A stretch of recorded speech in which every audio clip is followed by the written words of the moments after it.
If Zaha Hadid were asked to design a tower like this, the first thing she would challenge wouldn't be the height.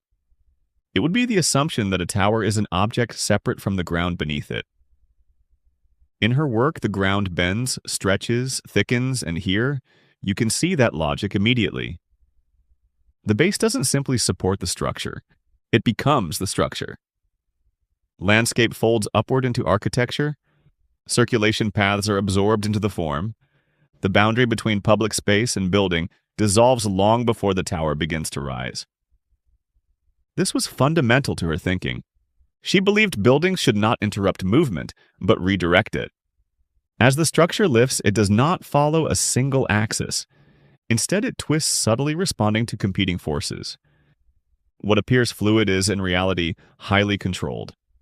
Behind these surfaces would be a hybrid structural system, a dense vertical core for stability, paired with parametric ribs that distribute load across the skin. Zaha trusted engineering deeply even when her work was dismissed as irrational. She understood that complexity, when designed coherently, is often more efficient than simplicity. As daylight moves across the form, it reveals the geometry differently every hour. Shadows stretch along the ribs. The building never presents a single image of itself. Zaha believed architecture should resist being understood all at once. She wanted buildings to unfold through time, through movement, through changing viewpoints. This is why her work often feels unfinished, even when it is complete. And that was intentional. She once said that architecture should feel as though it's still becoming. In this vision, the tower does not dominate the city. It participates in it. This tower wouldn't ask to be admired from a distance.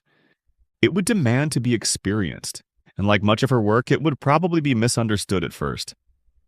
But over time, as the city learned how to move through it, around it, and with it, it would feel less like an object and more like part of the city's momentum.